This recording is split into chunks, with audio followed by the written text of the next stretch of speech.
I just wanted to talk further on how I ended the last video talking about repetition. So this was a really good example. Last night I wanted to do a page on buttercups and I really wasn't happy with the page that I got. And I ended up drawing 116 buttercups. What I was achieving I wasn't happy with. It just wasn't dynamic enough. It was too samey, all those things. What I did was keep going. I wanted to really feel like I had got the buttercup down in my way. What I did was I just kept repeating the flower shape to try and kind of embed it in my muscle memory in my mind. So I got some pictures up on Pinterest and I was trying to just capture the shape of the buttercup over and over and over again, and this was all very samey. I wasn't really pushing it, I wasn't really getting anywhere. I did try to do a little bit of line work there and put some lines over there, but it wasn't really working. I carried on some of my very cheap paper and they were all really similar. So it took me about 8 goes here to realise that my petals weren't different in size and they weren't organic enough. So I started to work more on that and change the shapes of the petals and things like that. So repeat. So I kept going. I got looser, started adding some green for the centres, some leaves, changing up the shapes of the petals. So that was another page of just over and over again, repetition. And then I thought, let's start with some line work. Let's change it up a little bit.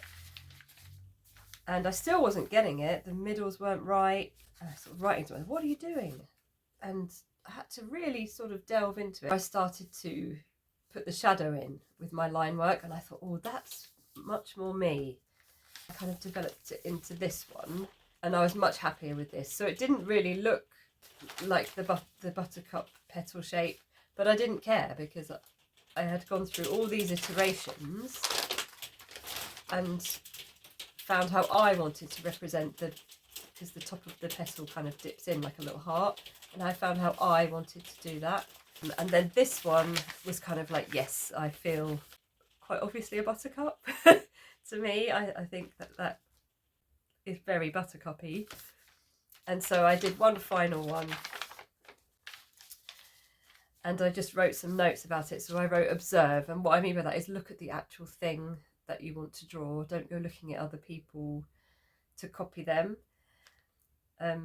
Draw it how you see it. So I see shadows here and this one's a different colour because of that, and the ochres are the shadows, and these are the little stamen that are inside. I was trying to draw them like this originally, which is not very me at all, but here I was really happy with how I'd captured that. It took a couple of hours of doing this. So I think it just goes to show that by doing the same thing over and over, you get from this to this to this to this, just through changing it in small iterations as you go. So I would say repetition is essential for developing your art practice.